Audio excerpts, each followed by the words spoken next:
పరిశుద్ధుడు మన రక్షకుడైన యేసుక్రీస్తు ప్రభు నామములో కూడి వచ్చిన మీ అందరికీ కూడా నా యొక్క వందనం తెలియజేస్తున్నానండి. ఈరోజు మన ధ్యానం నిమిత్తం లోకాసు వార్త 24వ అధ్యాయం 51వ వాక్యాన్ని చదువుకుందాం. ఆయన వారిలో నుంచి ప్రత్యేకపరచబడి పరలోకమునకు ఆరోహణమై వెళ్ళిపోయే ముందు వారిని ఆశీర్వదించారు అని అక్కడ రాయబడింది. యేసు ప్రభు వారు పరలోకాన్ని విడిచి భూమి మీదకి వచ్చి మన కోసం 33 సంవత్సరాలు జీవించి మరణించి పునరుద్ధానుడై ఆయన పరలోకానికి వెళ్ళే ముందు అక్కడున్న 500 మందిని ఆశీర్వదించి వెళ్ళారు అని అక్కడ మనకు స్పష్టంగా తెలియజేయబడుతూ ఉంది. యేసు ప్రభు వారు పొందిన శ్రమలు, ఆయన పొందిన దెబ్బలు వలన మనకి స్వస్థత, ఆయన పొందిన శ్రమల వలన మనకి విడుదల, ఆయన మరణము ద్వారా మనకు జీవము ఇచ్చి ఆశీర్వాదాలు ఇచ్చి ఆయన వెళ్ళాడు.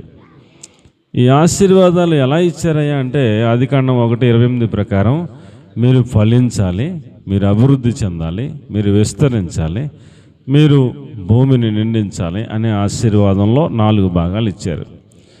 అందులో మొదటిది ఫలించుట గురించి కొన్ని రోజులు ధ్యానం చేసుకున్నాం. ఇప్పుడు అభివృద్ధి పొందటం అనే మాట మీద ధ్యానం చేసుకుంటూ ఈ రోజుకి ఇక్కడికి వచ్చాం. మనము అభివృద్ధి చెందాలంటే అండి మనకు ఒక ప్రార్థనాపరుడైన తండ్రి ఉండాలి అనేది ఈరోజు పాఠం. మనం అభివృద్ధి చెందాలంటే ఎవరు ఉండాలండి? ప్రార్థనాపరుడైన ఒక తండ్రిని మనం కలిగి ఉండాలి. అప్పుడు మనం అభివృద్ధి చెందుతాం. ఎలాగా ఏంటనేది కొన్ని మాటలు మీకు నేను మనవి చేస్తాను. ఆదికాండము 30వ అధ్యాయం 30వ వాక్యాన్ని కనుక మనం చూస్తే, ఆదికాండం 30వ అధ్యాయం 30వ వాక్యాన్ని కనుక మనం చూస్తే,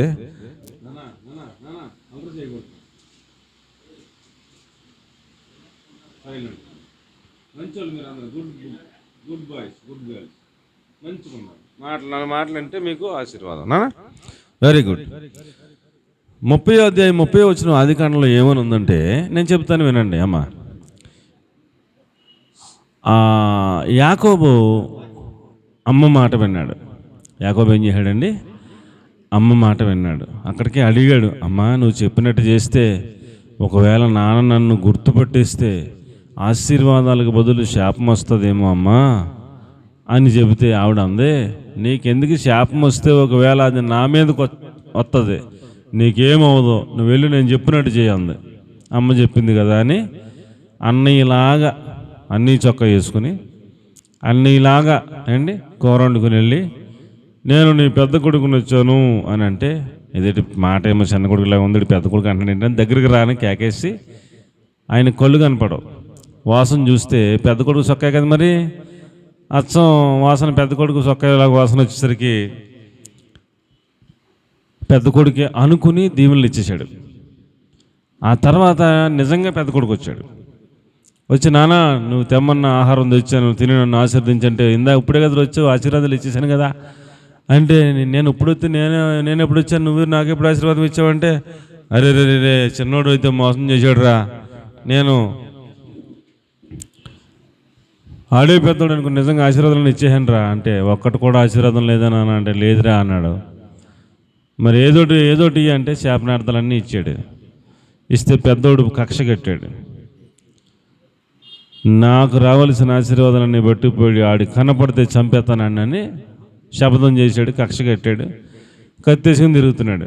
అమ్మ చూసింది, చిన్నోడు చచ్చిపోయినోటే పెద్దోడు చచ్చిపోయినోటే ఇద్దరు నా కొడుకులే కదా, ఆడి చేతులు ఇడి చచ్చిపోతుంది కానీ పెద్దోడు కొద్ది అవతలకి వెళ్ళాక మళ్ళీ వచ్చేటికి టైం పడతలే అనుకుని చిన్నోడిని తీసుకుని నాన్న దగ్గరికి వెళ్ళి, అయ్యా అయిపోయింది ఏదో పొరపాటు, నువ్వేదో దీవులు మొత్తం మీద ఇచ్చేసావు, ఆడేమో కత్తి కట్టేశాడు, కత్తేసి తిరుగుతున్నాడు చంపేస్తాకి, ఆడు చచ్చిపోయినాడు ఎవడు చచ్చిపోయినట్టే కదా మనకే, నువ్వు ప్రార్థన చేసి ఈయన్ని మా అన్నయ్య ఉన్నాడు కదా ఆ ఊరు పంపి అక్కడ అన్నాక సురక్షితంగా ఉంటాడు, ఇద్దరు ఉండాలి కదా మనకి, ఎవడన్నా చచ్చిపోతే మనకి బాధ కదా అని అంటే, తండ్రి సరే అని కొడుకుని ప్రార్థన చేసి మీ అమ్మోళ్ళు అన్నగారింటికి వెళ్ళిపోరా, అక్కడ ఉండరా, నువ్వు దారిలో వెళ్తా కనాను స్త్రీలను ఎవరిని పెళ్లి చేసుకోకు, కనాను స్త్రీలు శపించబడిన వారు, మీ అమ్మోళ్ళు అన్నీ ఉన్నాడు కదా వాళ్ళ పిల్లల్ని ఎవరినొకరిని పెళ్లి చేసుకో, చక్కగా నువ్వు ఆశీర్వాదం దీవులన్నీ నీకు దేవుడు ఇస్తాడు, ఆ నిబంధనలో నిన్ను ఉంచుతాడు అని ప్రార్థన చేశాడు. ప్రభువా, నాకు ఇచ్చిన మా నాన్నగారికి ఇచ్చిన అబ్రాహాముతో చేసిన నిబంధన, నాకు చేసిన నిబంధన, ఆ నిబంధనలో నా బిడ్డ యాకోబుని కూడా ఉంచిన ఆయన, బిడ్డను ఆశీర్వదించు ప్రభువా అని ప్రార్థన చేసి పంపాడు. అది చాలా కీలకం. ఏం చేసి పంపాడండి? ప్రార్థన చేసి పంపాడు. ఏ తండ్రి అయితే ప్రార్థనాపరుడైన తండ్రి అవుతాడో, ఆ తండ్రి ఎవరి కోసమైతే ప్రార్థన చేస్తాడో ఆ పిల్లలు విడిచిపెట్టబడరు, ఆ పిల్లలు అభివృద్ధి చెందుతారు, ఆ పిల్లలు ఆశీర్వదించబడతారు. ఆ పిల్లలు కొంతకాలం అవిధేయులైన ఆ ప్రార్థన వారిని వెంటాడుతుంది, ఆ ప్రార్థన వారిని మారుస్తుంది, ఆ ప్రార్థన వారికి తోడుగా ఉంటుంది, ఆ ప్రార్థన వారిని అభివృద్ధి చేస్తుంది. ఎలా చెప్పగలవయ్యా అంటే, ఈ యాకోబు గారు ప్రార్థనాపరుల ఇంట్లోనే పుట్టాడు. వాళ్ళ తాతగారు ప్రార్థన చేస్తుంటే చేసేవాడని తెలుసు, వాళ్ళ నాన్నగారు ప్రార్థనాపరుడని తెలుసు, నన్ను ప్రార్థన చేసి పంపించాడు మా నాన్నని తెలుసు. దారిలో కష్టం వస్తే చీకటి అయిపోతే బేకర్ అరణ్యంలో ప్రార్థన చేసుకుని పడుకున్నాడు. దేవుడు ఆ చిన్న ప్రార్థన ఆలకించి తెల్లారి దాకా కాపలా ఉండి కాపాడి క్షేమంగా వాళ్ళ మేనమామ ఇంటికి చేర్చాడు. 20 సంవత్సరాలు అక్కడ పాలేరుతనం చేశాడు. అతను కోరుకున్న అమ్మాయిని పెళ్లి చేయమంటే వాళ్ళ మాంగారు పెద్ద అమ్మాయిని చేశాడు, మళ్ళీ చిన్న అమ్మాయి కోసం మళ్ళీ ఇంకో 7 సంవత్సరాలు చేశాడు, మొత్తం ఇద్దరిని పెళ్లి చేసుకున్నాడు, పిల్లలకి అన్నాడు. అప్పుడు మాంగారిని అడిగాడు, నేను వచ్చిన కాడి నుంచి నీకు ఆశీర్వాదం వస్తుంది, నన్ను బట్టి దేవుడు నిన్ను ఆశీర్వదించాడు. నేను రాకముందు నీ మంద కొంచెమే, నేను వచ్చాక నీ మంద విస్తారంగా అభివృద్ధి అయింది అని అంటే వాళ్ళ మాంగారు కూడా ఒప్పుకున్నాడు. నాకు ఇంత ఆశీర్వాదం అభివృద్ధి ఎలాగొచ్చిందని నేను శకునం చూసేవాడి దగ్గరికి వెళ్ళి ఆడిని అడిగాను. ఆడు చెప్పాడు, మీ అల్లుడు వచ్చాడు కాబట్టి మీ అల్లుడిని బట్టి దేవుడు నిన్ను ఆశీర్వదించాడని చెప్పాడు అన్నాకు. నాకు తెలుసు, నువ్వు చెప్పకముందే కనుక్కున్నాను నేను. శకునం చూసి నీకు నా మీద కటాక్షం వచ్చేలాగా ఉండు, నా దగ్గరే ఉండు, వెళ్ళిపోకు అని అడుగుతున్నాడు మేనమామ. ఈయన అంటాడు, 20 సంవత్సరాలు నీ దగ్గర ఉండిపోయాను, ఇంచుమించుగా నా కుటుంబం కోసం ఎప్పుడు సంపాదించుకోవాలి, నేను నీ అభివృద్ధి కోసమే నేను పాటుపడ్డాను, నా కుటుంబం కోసం నేను సంపాదించుకోవాలి కదా, అందుకని ఇంకా నేను నీకు దగ్గర చేయను పని అని అంటే, అయితే ఎలా కావాలో జీతం అడుగు, మనం సెటిల్ చేసుకుందాం అన్నాడు. అంటే యాకోబు అన్నాడు, మందలో మచ్చలు ఉన్నాయని నాయి, ఏ మచ్చలేందంతా నీది అన్నాడు. అంటే లాభాను బొబ్బలే చెప్పాడు అల్లుడని చెప్పేసి మొత్తం మందంతా చూస్తే మచ్చలు ఉన్నాయో 10 ఉన్నాయి, మిగిలిన 100,000 వేలన్నీ కూడా మంచిగా ఉన్నాయి. భలే గడిగాడు మా అల్లుడు, ఎంత తెంగరోడి అనుకోలేదు నేను, మంచిగా నాకు వచ్చేసి చెప్పేసి ఆ రోజు నేను సెపరేట్ చేసేసి అవన్నీ వాళ్ళ కొడుకులకి ఇచ్చేసి, ఇతనికి వాళ్ళ కొడుకులకి కొంత గ్యాప్ పెట్టి, ఒక ఊరంత గ్యాప్ పెట్టి, దూరం పెట్టి, ఈ కాడ నుంచి నువ్వు మేపుకో, అట్లని చూసుకో, ఇట్లని చూసుకో, కలవకుండా చూసుకో, మళ్ళీ పిల్లల్ని పెడతాయి కదా, మచ్చలు వస్తే నీది, మచ్చలు లేకపోతే నాది, నీ నిబంధన చాలా బాగుంది, సూపర్గా ఉంది అన్నాడు. ఇప్పుడు మా నోడు నా కోసం నా పిల్లల కోసం ఎప్పుడు సంపాదించుకుంటాను అన్నాడు కదా, ఆ మాట దేవుడు ఆలకించి వాళ్ళ నాన్నగారు చేసిన ప్రార్థన ఉంది కదండి, మరి ఎక్కడికి పోద్ది? మనోడు ప్రార్థన చేస్తలేదు, 20 ఏళ్ళ నుంచి ఆపదలో ఒకసారి ప్రార్థన చేశాడు, మళ్ళీ ప్రార్థన చేస్తలేదు, ఇంకా పని చేసుకుంటాడు అంతే, మర్చిపోయాడు దేవుడిని. అయినా తండ్రి చేసిన ప్రార్థనను బట్టి దేవుడు ప్రణాళికలో ఈ కుమారుణ్ణి జ్ఞాపకం చేసుకొని జ్ఞానం ఇచ్చాడండి.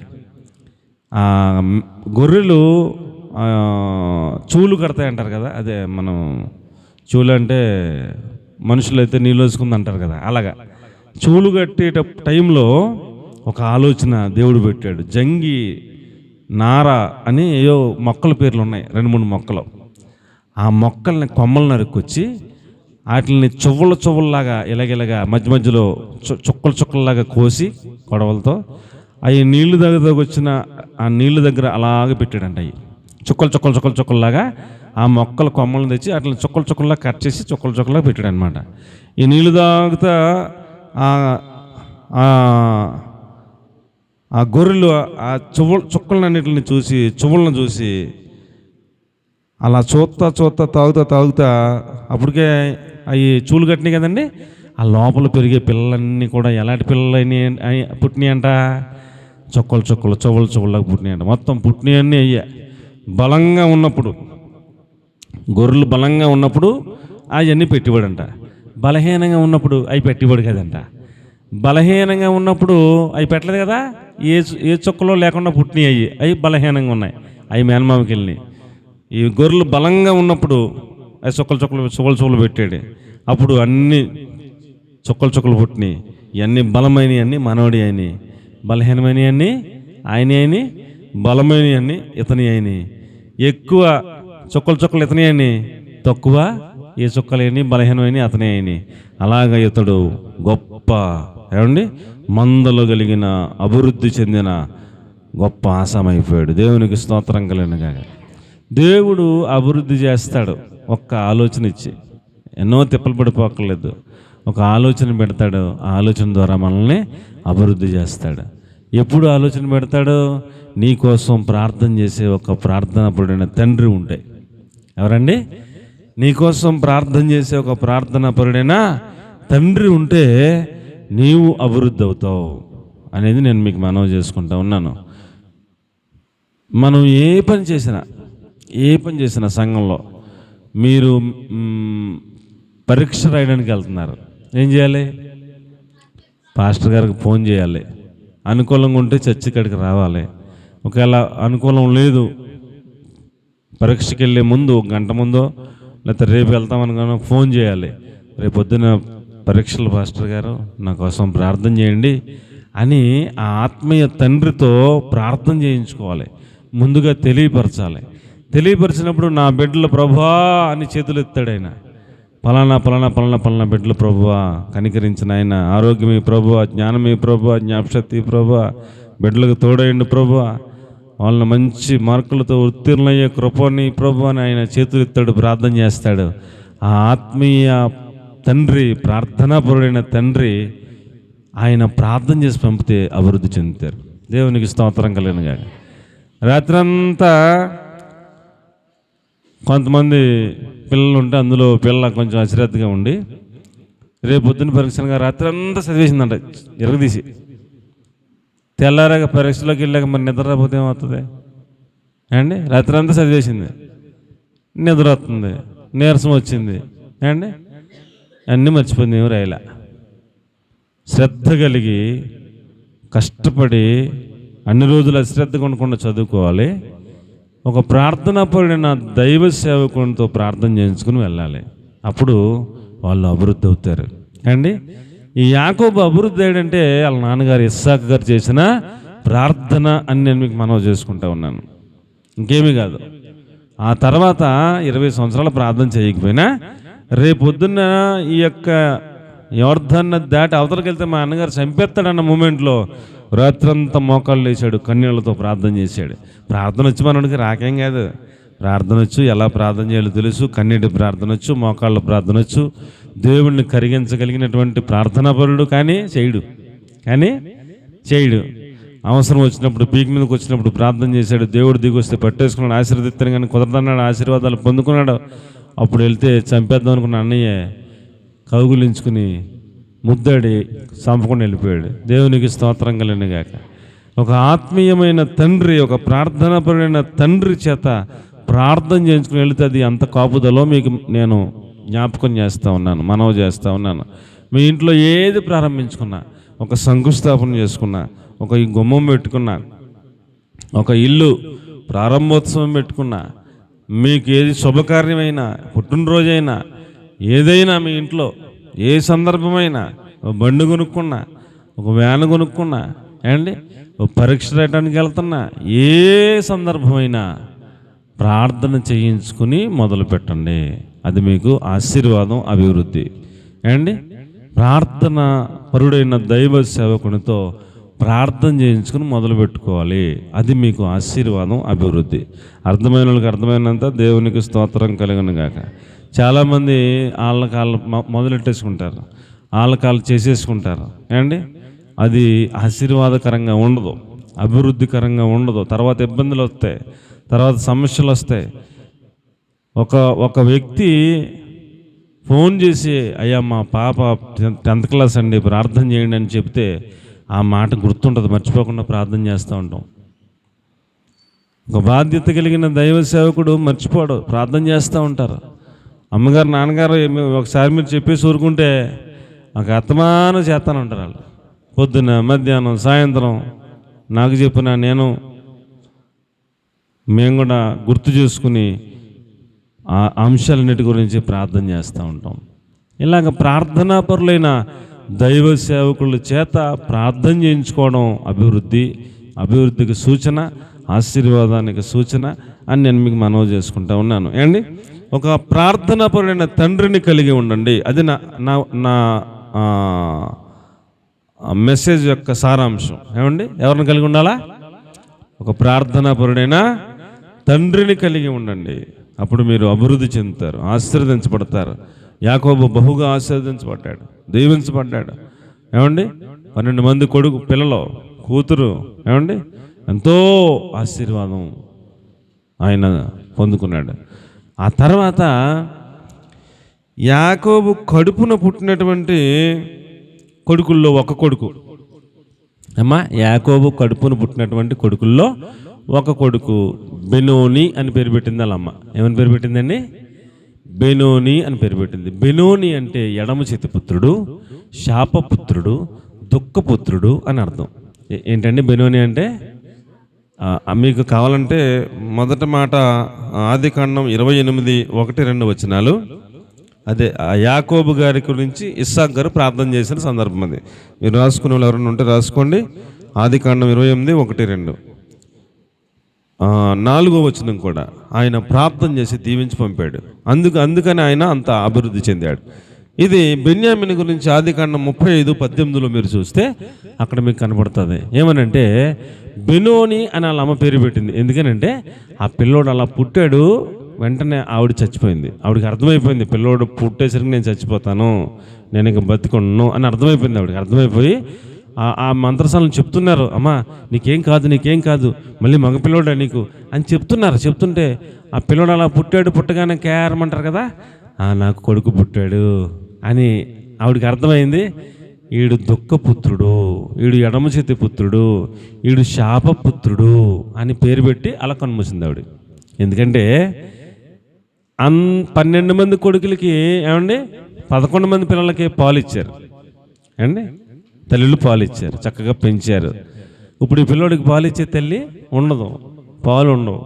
ఈ పిల్లోడు ఏదో రకంగా పెరుగుతాడు.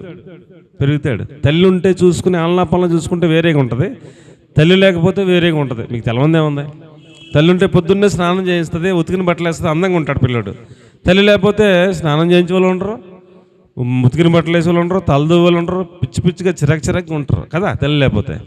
ఆ తల్లి ముందే గమనించి, నువ్వు శాపగ్రస్తుడురా, నువ్వు దుఃఖపుత్రుడురా, నువ్వు ఎడమ చేతి పుత్రుడురా అని, నీకు ఒక చుక్క పాలు తాగే భాగ్యం లేదురా నాన్న, ఎలా పెరుగుతావో ఏమో, నిన్ను కొంచెం పెరిగాక అంటారో, ఆడుకుంటాక ఎవరైనా వచ్చారనుకోండి, రే ఆడుకోకుండా ఆడు పుడతన్న తల్లిని మింగేసినాడు రాడు, ఆడు శాపగ్రస్తుడురా, ఆడు ఎక్కడ అడుగుడితే అక్కడే శాపం వచ్చేద్దరా, ఆడుతూ ఆడుకుంటే మీరు కూడా అలాగ అయిపోతారా, ఆడుకోకుండా అంటారు. ఏమండి, ఆడు ఎక్కడ కనపడితే అక్కడే ఆడిని ఇది జ్ఞాపకం చేస్తారు. ఆడికి నువ్వు పుడతా అమ్మని మింగేసినాడురా నువ్వు అని ఆడిని చాలా మైనస్గా మాట్లాడతారు. ఇవన్నీ గమనించిన తల్లి, బిడ్డ ఎలాగుంటాడో ఏంటో అని దుఃఖపుత్రుడు, శాపపుత్రుడు, ఎడమ చేతి పుత్రుడు అని పేరు పెడితే ఆమె వెంటనే కనుమూసి చచ్చిపోయింది. ఆ మంత్రస్థానంలో బయట యాకోబు గారు మోకాల మీద ఉన్నాడు. ఎలాగున్నాడండి? లోపల ప్రభువా ప్రసవం చక్కగా అయ్యే కృపదయచే ప్రభు అని ప్రార్థన చేసుకున్నాడు బయట మోకాల మీద. ఆ మంత్రస్థానాలు పట్టుకొచ్చి యాకోబు గారిని పిలిస్తే కళ్ళు తెరిచి చూస్తే, అయ్యా మగపిల్లడు పుట్టాడయ్యా అని చెప్తే చేతులు ఇలా పెట్టుకున్నాడు. ప్రభువా నీకు స్తోత్రం తండ్రి అనబోతున్నాడు. ఇంకా అప్పుడు మళ్ళీ చెప్పారు, అయ్యా మగపిల్లడు పుట్టాడు, నీ భార్య ఈ పిల్లోడికి బెనోని అని పేరు పెట్టి చచ్చిపోయిందయ్యా అని చెప్పారు. కొడుకు పుట్టాడని సంతోషపడాలి, ఆ భార్య చచ్చిపోయింది ఏడవాళ్ళ అర్థం అలా. ఒక్కసారి దుఃఖం వచ్చింది, కన్నీళ్లతో ఏడుస్తా, ప్రభువా బెనోని అని పేరు పెట్టిందంట నా భార్య, ఈ పిల్లోడు ఎడమ చేతి పుత్రుడిగా ఉండకూడదు, ఈ పిల్లోడు శాపపుత్రుడిగా ఉండకూడదు, ఈ పిల్లోడు దుఃఖపుత్రుడిగా ఉండకూడదు, ఈ పిల్లోడిని బెనోని కాదు ప్రభువా, బెన్యామినుగా మార్చి ప్రభు అని మోకాళ్ళ మీద ఏడుస్తా చేతుల్లో పెట్టుకుని ప్రార్థన చేశాడు. యేసు ప్రభు పైన పరలోకంలో ఉండి, ఓకే నాన్న, బెన్యామినిగా ఆశీర్వదిస్తాను, నా మెల్ల మీద ఎక్కించుకుని నేను పిల్లోడిని చూసుకుంటాను, తల్లి ఉన్నా లేదని బాధపడక అంతకన్నా గొప్పగా ఆశీర్వదిస్తానని దేవుడు మాట ఇచ్చాడు. వెంటనే నా కుమారుడు బెనోని కాదు బెన్యామినిగా దేవుడు మార్చేశాడని సంతోషపడి ఆ పిల్లోడి కోసం ప్రార్థన చేసి అప్పుడు భార్యని పాతి పెట్టుకున్నాడు. ఆ ఒక్క ప్రార్థన, ఆ పిల్లోడిని చూసినప్పుడల్లా చేసిన ప్రార్థన ఫలితంగా మిగతా 11 మందికి ఏమండి యేసేపు దగ్గరికి వెళ్ళినప్పుడు ఒక్కొక్క వంతు పంపాడు భోజనం, బెన్యామినికి 2 వంతులు పంపాడు భోజనం. తినేస్తాడని కాదు, అంటే అతని ఎడల దేవుడు అలాంటి ట్రీట్మెంట్ అలాగ ఇచ్చాడు. 11 మందికి ఏమీ బహుమానులు ఇవ్వాల, బెన్యామిన్ ఒక్కడికి దుస్తులు పంపాడు, కొన్ని జతల దుస్తులు పంపాడు. ఆ బెన్యామిన్కి వెండి కూడా ఇచ్చాడు, మిగతా వాళ్ళకి ఇవ్వాల అండి. దేవుడు అతడిని చాలా స్పెషల్గా పెంచాడు, స్పెషల్గా చూశాడు. ఇశ్రాయేల్ అందరికీ 12 గోత్రాలు, కొన్ని లక్షల మంది, 20-30 లక్షల మంది ప్రజలకి రాజును పెట్టాలి, ఏ గోత్రంలో పెట్టాలా అని ఆలోచన వచ్చినప్పుడు అండి, రాజుని ఎట్లా అంటే సాధారణంగా లోక సామెత ప్రకారం పెద్ద కొడుకుని పెట్టాలి రాజుగా అండి. బెన్యామిన్ అంటే ఆఖరి కొడుకు. బెన్యామిన్ అంటే ఎవరండి? 12 ఆయన ఆఖరి కొడుకు. ఇప్పుడు రాజుగా ఎవరిని పెట్టాలంటే దేవుడు అన్నాడు సమూయేలుతో, బెన్యామిన్ గోత్రంలో సౌలు అనే కుర్రాడు ఉన్నాడు, అతను రాజుగా పెట్టి అన్నాడు. అదే ప్రభు, పెద్దోడు ఉన్నాడు, 2 ఉన్నాడు, 3 ఉన్నాడు, 4 ఉన్నాడు, ఈ 11 మందిని కాదని ఆఖరుని బెన్యామిన్ అంటే ఏంటంటే, యాకోబు మోకాల మీద అడిగాడు బెన్యామిన్గా చేయమని, నా మెల్ల మీద ఎక్కించుకుంటానన్నాను, రాజదండం నీ కుడి చేతిలో పెట్టుకోమన్నాడు, కుడి చేతిలో పెట్టుకుంటానన్నాను. దేవుని కుడి చేతిలో ఏముంటుందండి? రాజదండం ఉంటుంది. ఏముంటుందండి? ఆ వాక్యాలన్నీ ఉన్నాయి. దేవుని కుడి చేతిలో రాజదండం ఉంటుంది. అంటే రాజుగా ఏమన్నా చేస్తే ఆడిని చేస్తానని నేను మాట ఇచ్చాను, నువ్వు చేసేయి, నువ్వేం వాళ్ళు ఆలోచించకంటే ఆఖరి గోత్రంలో సౌలుని రాజుగా చేసేసారండి, రాజుగా చేసేసారు. అతడు అవిధేయుడే రాజ్యాన్ని పోగొట్టుకున్నాడు, కానీ దేవుడు ప్రార్థన మాత్రం కరెక్ట్గా అది అమలవుతా ఉంది. తర్వాత అదే గోత్రంలోంచి మొర్దెకై వచ్చాడు. ఎవరండి? అదే గోత్రంలోంచి ఎస్తేరు గ్రంథంలో ప్రధానమంత్రిగా అయిపోయాడు మొర్దెకై. తన ప్రజలందరినీ రక్షించుకున్నాడు, ఎస్తేరుని రాణిగా చేశాడు. ఏమండి? ప్రధానమంత్రిగా శత్రువులను సంహరించినటువంటి వాడిగా అతడి పేరు చరిత్రలో రాయబడింది. అంత బలమైనటువంటి వ్యక్తిగా మొర్దెకై బెన్యామిను గోత్రముడు. అప్పుడెప్పుడో ఆదికాండంలో యాకోబు గారు చేసిన ప్రార్థన కొత్త నిబంధనలో అపోస్తలుడైన పౌలు గారి దాకా అదే ప్రార్థన కంటిన్యూ అయింది. ఆ ప్రార్థన చచ్చిపోలేదు. యాకోబు గారు చచ్చిపోయాడు కానీ ప్రార్థన చచ్చిపోలేదు. కొత్త నిబంధన గ్రంథంలో అపోస్తలుడైన పౌలు గారు ఏ గోత్రం అనుకున్నారు? అపోస్తలుడైన పౌలు గారు ఏ గోత్రం అనుకున్నారు? బెన్యామిను గోత్రం. మనం ఈ రోజున ఇన్ని పత్రికలు చదువుతున్నామంటే ఒక వ్యక్తి పరలోక రాజ్యానికి సిద్ధపరచడానికి కావలసిన సబ్జెక్ట్ అంతా ఆయన ద్వారా దేవుడు ఇచ్చాడు. పరలోక మర్మాలన్నీ ఆయన చేత ఏమండి అవన్నీ కూడా విప్పి విడమర్చి చెప్పించాడు. అంతటి మహాభక్తుడు పౌలు గారు బెన్యామిను గోత్రం నుంచి వచ్చాడు అండి. ఒక పిల్లోడు శాపగ్రస్తుడని, ఒక పిల్లోడు దుఃఖపుత్రుడని, ఒక పిల్లోడు ఏమండి ఎడమ చేతి పుత్రుడని వాళ్ళ అమ్మ పేరు పెడితే వాళ్ళ నాన్న కన్నీళ్లతో చేతుల్లో పెట్టుకుని, ప్రభువాని కుడి చేతిలో పెట్టుకోయ్యా, తల్లి లేకపోయినా నువ్వే తల్లిగా చూసి బిడ్డను ఆశీర్వదించి ప్రభువాని ప్రార్థన చేస్తే ఆ ఒక్క ప్రార్థన తరాలు మారిపోయినా, యుగాలు మారిపోయినా, వేల సంవత్సరాలు మారిపోయినా ప్రార్థన మాత్రం సజీవంగా ఉందని మీకు నేను మనవి చేస్తూ ఉన్నాను. ఒక ఆత్మీయమైన ప్రార్థన పడిన తండ్రిని కలిగి ఉండటం అంత ఆశీర్వాదం, అంత అభివృద్ధి అని మీకు నేను మనవి చేసుకుంటూ ఉన్నాను. కాబట్టి ప్రియులారా, మరి ఎక్కడికి వెళ్ళినా ఒకటే కదండి, ఎక్కడైనా ప్రార్థనే కదండి, ఎక్కడైనా వాక్యమే కదండి అన్నట్టు కాకుండా ప్రార్థనాపరుడైన దైవ సేవకుడిని కలిగి ఉండుట ఆశీర్వాదం. దేవునికి స్తోత్రం కలిగిన కాక. చాలామంది దైవ సేవకులకు క్రమం లేదు, చాలామంది నియమం ప్రకారం పోరాడతలేదు ఏమండి, చాలామంది అక్రమంగా ప్రవర్తిస్తున్నారు. చాలా ప్రమాదం. అలాంటి వారిని కలిగి ఉంటే అభివృద్ధి ఉండదు. మనము క్రమముగా పోరాడాలి, అక్రమంగా కాదు, వాక్యానుసారంగా పోరాడాలి.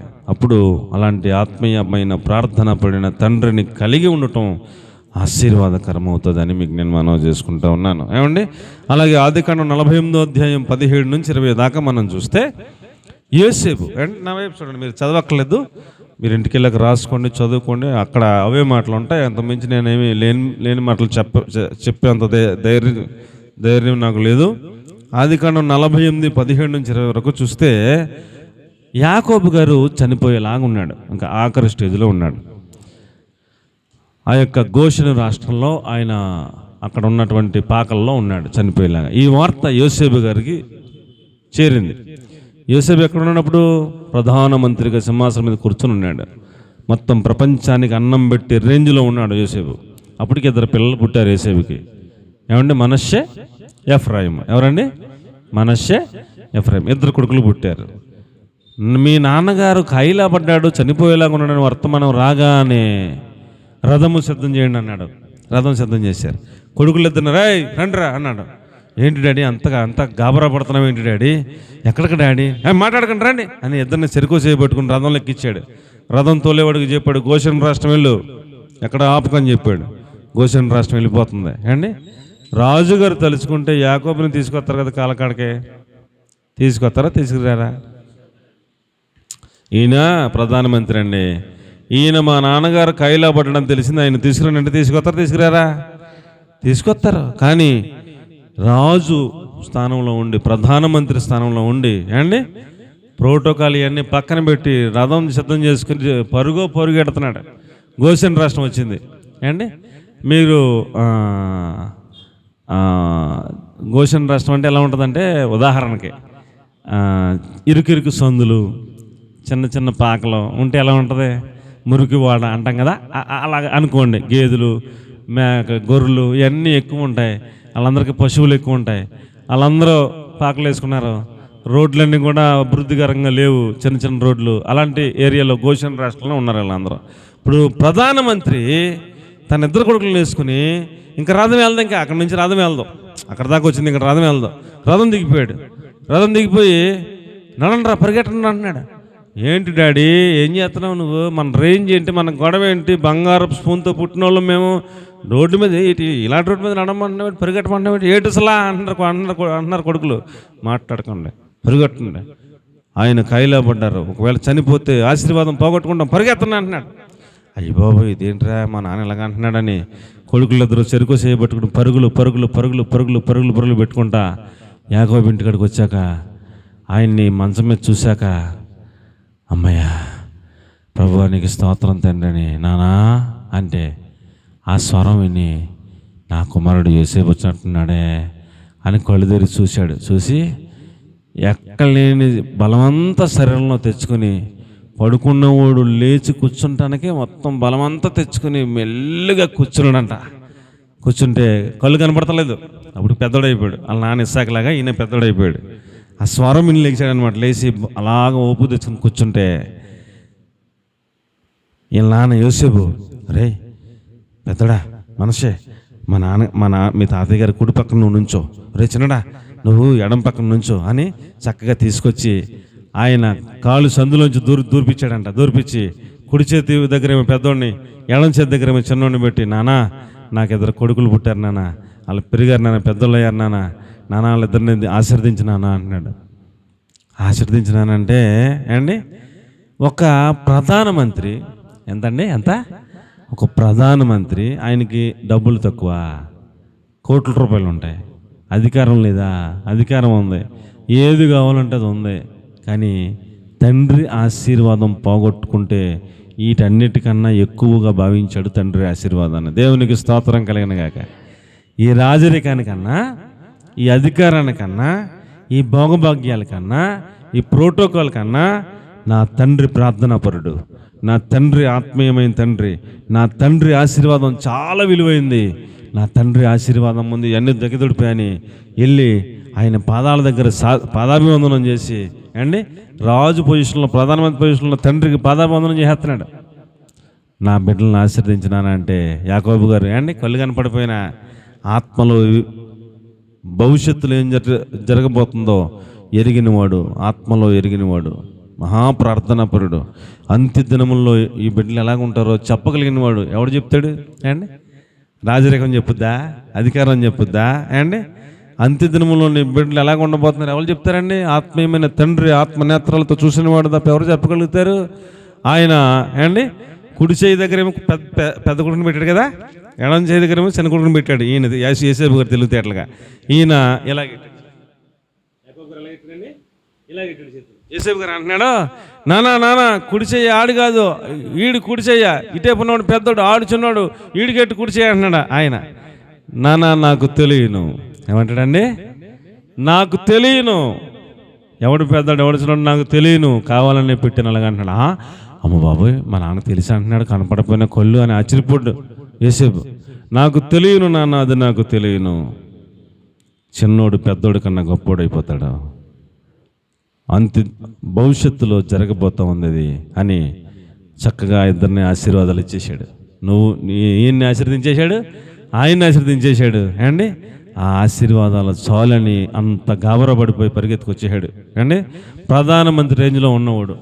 తండ్రి ఆశీర్వాదం అంత విలువైనది. దేవునికి స్తోత్రం కలగను గాక. తండ్రి ఆశీర్వాదం అంత విలువైనది, అంత గొప్పది, అంత ప్రాముఖ్యమైనది, ఆషామాషి కాదండి. మనకి చిన్న ఉద్యోగం ఉంటేనే అండి తండ్రిని మర్చిపోతాం కదా అండి, ప్రార్థన మర్చిపోతాం, దైవ సేవకుని మర్చిపోతాం, మందిరాన్ని మర్చిపోతాం కదా. చిన్న ఉద్యోగం వస్తే మర్చిపోతాం. 6 నెలలకు ఒకసారి రారా కొడుక అంటే 6 నెలలకు ఒకసారి కూడా రావడానికి ఇబ్బంది. సంవత్సరానికి ఒకసారి రారా నాన్న అంటే అప్పుడు కూడా వస్తాకి కష్టం అండి. ఒక చిన్న ఉద్యోగం కాదు, ఏకంగా దేశాన్ని పరిపాలించే ప్రధానమంత్రి, ప్రపంచానికి అన్నం పెట్టే రేంజ్లో ఉన్నవాడు తండ్రి గారిని ఎంత వాల్యూగా చూశాడో మీరు గమనించండి. అది అభివృద్ధి అంటే అండి, అది ఆశీర్వాదం అంటే. తండ్రి ఆశీర్వదించటం అంత వాల్యూగా ప్రధానమంత్రి రేంజ్లో ఉన్న యేసేపు తండ్రి గారికి అంత వాల్యూ ఇచ్చాడని మీకు నేను మనవి చేసుకుంటున్నాను. పరిగెత్తుకెళ్ళిపోయాడు అంతే. ఆయన ఆశీర్వాదాలు ఇస్తే సంతోషపడిపోయి అండి ఆనందపడిపోయి మరలా వెళ్ళాడు. కాబట్టి ప్రియులారా, ఒక ప్రార్థనాపరుడైన దైవ సేవకుని దీవెన ఆశీర్వాదం మీకు, మీ జీవితానికి, మీ కుటుంబానికి, మీ అభివృద్ధికి మూలమని నేను మీకు మనవి చేసుకుంటా ఉన్నాను. కాబట్టి ప్రార్థనాపరుడైన దైవ సేవకుని కలిగి ఉండటం, ప్రతి సందర్భంలో ఆయన చేత ప్రార్థన చేయించుకుని ప్రతి పని చేసుకోవడం అలవాటు చేసుకోమని నేను మనవి చేస్తున్నాను. దేవునికి స్తోత్రం కలుగును గాక. హల్లెలూయా. ఏమంటే ద్వితీయోపదేశకాండం 34వ అధ్యాయం 9వ వచనంలో యెహోషువ మోషే గారికి చనిపోతాడు.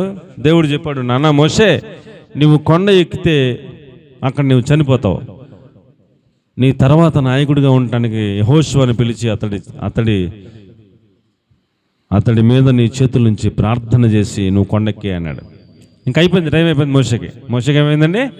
టైం అయిపోయింది. నువ్వు కొండెక్కేస్తే కొండ మీద నువ్వు చనిపోతావు, నేను నా దగ్గరికి వచ్చేస్తావు, నీ తర్వాత నాయకుడిగా ఉండటానికి యెహోషువని పిలిచి ప్రజలందరి ఎదుట నీ చేతులు అతని మీద పెట్టి ప్రార్థన చేసి వచ్చాయన్నాడు అండి. అప్పుడు దాకా యెహోషువ పరిచారకుడు, మోషే గారు చెప్పిన పని చేసేవాడు అంతే. ఆ పరిచారకుడి మీద పిలిచాడు, అందరూ చూస్తుండగా చేతులెట్టాడు, ప్రార్థన చేశాడు. ప్రార్థన చేయగానే యెహోషువ జ్ఞానాత్మ పూర్ణుడయ్యాడంట. దేవునికి స్తోత్రం కలుగును గాక. ఒక ప్రార్థనాపరుడైన దైవ సేవకుడు చేతులెట్టి ప్రార్థన చేస్తే ఏమండి, అది ఆశీర్వాదం, అభివృద్ధి. జ్ఞానాత్మ పూర్ణుడైపోయాడంట. వెంటనే ఈయన కొండెక్కాడు, కనాను దేశాన్ని అలా చూపించాడు దేవుడు. ఆయన అక్కడే చనిపోయాడు, దేవుని దగ్గరికి వెళ్ళిపోయాడు. ఆ తర్వాత యెహోషువ, మోషే అంటే పెద్ద నాయకుడు, ఆయన వల్ల అయింది, నా వల్ల వద్దుటని భయపడిపోతుంటే యెహోషువ ధైర్యంగా ఉండు, భయపడక, దిగులు పడక, నేను నీకు తోడుకుంటాను, మోషేకి తోడుకున్నాను, నీకు తోడుకుంటానని మోషే కంటే ఇంకా అద్భుతంగా యెహోషువని దేవుడు వాడుకున్నాడు. ఇంచుమించు 31 మంది రాజులను హతము చేసి కనాను దేశాన్ని అందరికీ పంచిపెట్టినటువంటి మహానాయకుడుగా యెహోషువ అభివృద్ధి చెందాడు, ఆశీర్వదించబడ్డాడని నేను మీకు మనవి చేసుకుంటా ఉన్నాను. ఇంత నాయకుడు ఎలాగయ్యావంటే, నా మీద మా నాయకుడు మోషే గారు చేతులెట్టి ప్రార్థన చేసి పంపాడు అంతే. దేవునికి స్తోత్రం కలుగును గాక. మీకు చేసే మనవి ఏమిటనగా, మీ కుటుంబాలు అభివృద్ధి చెందాలంటే, మీ వ్యాపారాలు అభివృద్ధి చెందాలంటే, మీ బిడ్డలు అభివృద్ధి చెందాలంటే, మీకున్న ఏదైనా ఏ సందర్భంలో అయినా ప్రార్థన పడిన దైవ సేవకుని ప్రార్థన పడిన దైవ సేవకులను మీరు పిలుచుకుని ప్రార్థన చేయించుకుని మీ పని ప్రారంభించండి. మిమ్మల్ని దేవుడు అభివృద్ధి చేస్తాడు, ఆశీర్దిస్తాడు. అలాగున ఒక ప్రార్థనాపరుడైన ఆత్మీయ తండ్రిని కలిగి ఉండండి. ఆయనకు లోబడి ఉండండి.